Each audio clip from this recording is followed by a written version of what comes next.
A lot of back and forth on the withdrawal of federal officers in Portland. We asked Governor Kate Brown where those officers are right now and when they may be leaving town. First of all, there's a lot of bluster coming out of Washington, D.C. these days. Second of all, the plan was very, very clear that the federal officers from Homeland Security, including Border Patrol and ICE, would leave the federal courthouse arena and hand the situation over to our Oregon State Police. Now, Portland is still in the national spotlight about this, and today Democratic and Republican lawmakers weighed in from Capitol Hill. One group heard from a top DHS official, while another listened to testimony from protesters whose experiences have been a focal point in the debate over federal forces in Portland. Fox 12's Audrey Wheel joins us live now and takes us through these discussions and firsthand accounts.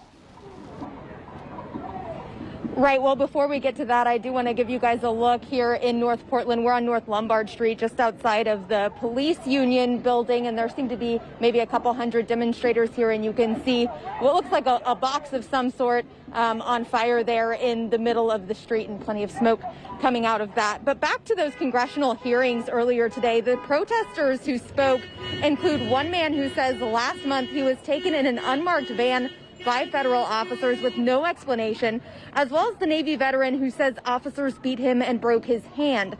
Also today, in a separate hearing, the second in command at DHS defended the federal presence in Portland. In two congressional discussions Tuesday, Portland was front and center. In a Democratic roundtable, recent Reed College graduate student Mark Pettibone said in mid-July he went to a protest where others warned him about federal officers in unmarked vans. When sure enough, one of those vans pulled up in front of him. He says he first ran, but then surrendered. I was shocked and afraid for my life, and realizing I couldn't escape, I dropped to my knees asking why several times. Nobody gave me an explanation. They didn't tell me who they were with or why I was being detained. They simply forced me into the back of the van. Pettibone says he was taken to the federal courthouse where his picture was taken. His hands were cuffed and ankles shackled. He was read his rights and asked for a lawyer. At one point, another person was brought into a different cell down the corridor from me. This other detainee and I were eventually released with no documentation or any record of our arrests. You likely remember Navy veteran Chris David from this video, where he says federal officers beat him with a baton, pepper sprayed him in the face, and broke his hand. He says luckily a medic in the crowd came to his aid. This is the country that we have now become. Selfless, volunteer civilian combat medics are needed to rescue their fellow citizens from the depredations of the federal government. Pettibone asking lawmakers to do something. And I urge you in the strongest possible way to investigate the flagrant disregard for civil rights and civil liberties inflicted on the citizens of my proud and wonderful city, Portland, Oregon. But in a separate hearing at the Capitol, Acting Homeland Security Deputy Secretary Ken Cuccinelli reiterated the need for a federal presence in Portland, saying property and officers have been under assault for more than 2 months. DHS knows the difference between peaceful protesting and violence and terrorism. This country cannot survive allowing mob rule to replace the rule of law.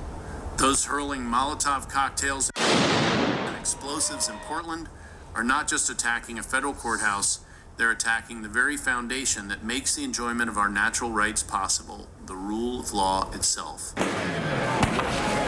Cuccinelli also saying in the history of the Federal Protective Service, they've never seen anything like what's unfolded in Portland. He says in the last 6 months, there have been 277 injuries to about 140 officers here.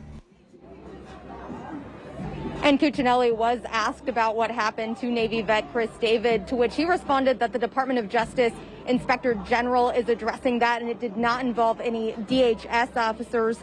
Back out here on North Lombard, again, probably a couple hundred people and a fire right there in the street. There's also a sign projected onto the police union building there saying, defund the police, invest in community. So we'll continue to keep you guys updated on what we're seeing out here as we see it. But for now, live in North Portland, Audrey Wheel, Fox 12 Oregon.